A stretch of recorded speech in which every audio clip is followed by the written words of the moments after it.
Subscribe to Learn with RK for more. வணக்கம் மாணவர்களே, 8ஆம் வகுப்பு தமிழ் இயல் 2 வாழ்வியல். இன்றைய பாடம் திருக்குறள். திருக்குறள் நீதி நூல் மட்டுமன்று, அது ஒரு வாழ்வியல் நூலும் கூட. எக்காலத்திற்கும் எல்லா மக்களுக்கும் பொருந்தும் அறக்கருத்துகளைக் கொண்ட நூல். வாருங்கள், திருக்குறளின் அறிவுலகுக்குள் நுழைவோம். திருவள்ளுவர் மற்றும் திருக்குறள் பற்றி தெரிந்து கொள்வோம். பெருநாவலர், முதற்பாவலர், பொய்யில் புலவர் முதலிய பல சிறப்பு பெயர்களால் குறிக்கப்படும் திருவள்ளுவர் 2000 ஆண்டுகளுக்கு முற்பட்டவர் என்பர். திருக்குறள் உலகின் பல்வேறு மொழிகளில் மொழிபெயர்க்கப்பட்ட சிறந்த நூலாகும். இந்நூல் 3 பால் பகுப்பு கொண்டது: அறம், பொருள், இன்பம். அறத்துப்பால் 4 இயல்களைக் கொண்டது: பாயிரவியல், இல்லறவியல், துறவறவியல், ஊழியல். பொருட்பால் 3 இயல்களைக் கொண்டது: அரசியல், அமைச்சியல், ஒழிபியல்.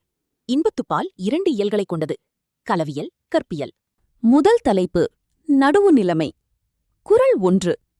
தக்கார் தகவிலர் என்பது அவரவர்க்கு எச்சத்தால் காணப்படும். பொருள்: நடுவு நிலைமை உடையவர், நடுவு நிலைமை இல்லாதவர் என்பது அவரவர்க்குப் பின் எஞ்சி நிற்கும் புகழினாலும் பழியினாலும் அறியப்படும். குறள் 2. சமன் செய்து சீர்தூக்கும் கோல்போல் அமைந்து ஒருபால் கோடாமை சான்றோர்க்கு அணி. பொருள்: தான் சமமாக இருந்து பொருள்களின் எடையை துலாக்கோல் சரியாக காட்டும். அதுபோல நடுவு நிலைமையுடன் சரியாக செயல்படுவதே சான்றோர்க்கு அழகாகும். இந்த குறளில் அணி உவமை அணி. 2ஆம் தலைப்பு கூடா ஒழுக்கம். குறள் 3. வலியில் நிலைமையான் வல்லுருவம் பெற்றும் புலியின் தோல் போர்த்து மீந்தற்று.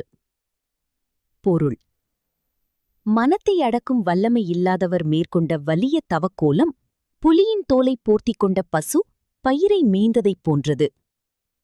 இந்த குறளில் அணி இல்பொருள் உவமையணி. குறள் 4. கணை கொடிது யாழ்கோடு செவ்விது ஆங்காண்ண வினைப்படு பாழால் கொளல். பொருள்: நீராக இருந்தாலும் அம்பு கொடியதாக இருக்கிறது. வளைவுடன் இருப்பினும் யாழின் கொம்பு இனிமையைத் தருகிறது. அதுபோல மக்களின் பண்புகளை அவரவர் தோற்றத்தால் அல்லாமல் செயல் வகையால் உணர்ந்து கொள்ள வேண்டும். 3ஆம் தலைப்பு கல்லாமை. குறள் 5. உளரென்னும் மாத்திரையர் அல்லால் பயவா களரணையர் கல்லாதவர். பொருள்: கல்லாதவர் பயனில்லாத களர் நிலம் போன்றவர். அவர் உயிரோடு இருக்கிறார் என்பதைத் தவிர அவரால் வேறு எந்த பயனும் இல்லை. குறள் 6.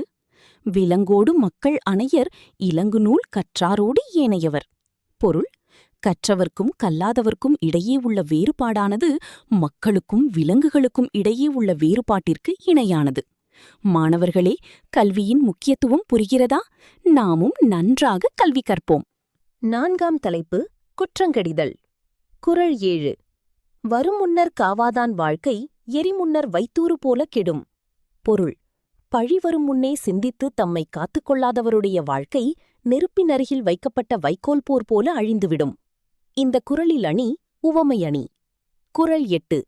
தன் குற்றம் நீக்கி பிறர் குற்றம் காண்கிற்பின் என் குற்றமாகும் இறைக்கு. பொருள்: தலைவர் முதலில் தன் குற்றத்தைக் கண்டு நீக்கி அதன்பின் பிறருடைய குற்றத்தை ஆராய்ந்தால் அவருக்கு எந்த பழியும் ஏற்படாது. 5ஆம் தலைப்பு இடனறிதல். குறள் 9. தொடங்கற்க எவ்வினையும் எள்ளற்க முற்றும் இடங்கண்டபின் நல்லது. பொருள்: பொருத்தமான இடத்தை அறியாமல் எந்த செயலையும் தொடங்கவும் கூடாது, கைவிடவும் கூடாது. குறள் 10. கடலோடா கால்வள் நெடுந்தேர் கடலோடும் நாவாயும் ஓடா நிலத்து. பொருள்: வலிமையான சக்கரங்களைக் கொண்ட பெரிய தேர் கடலில் ஓட இயலாது. கடலில் ஓடும் கப்பல் தரையில் ஓட இயலாது. அவரவர் தமக்குரிய இடங்களில் மட்டுமே சிறப்பாக செயல்பட முடியும். இந்த குறளில் அணி பிரிதுமொழிதல் அணி. இப்போது 3 அணிகளை விரிவாக பார்ப்போம். முதலாவது உவமை அணி. குறள் எண் 2. ஒரு பாடலில் உவமையும் உவமேயமும் இடம்பெற்று உவம உருபு வெளிப்படையாக வந்தால் அது உவமை அணியாகும்.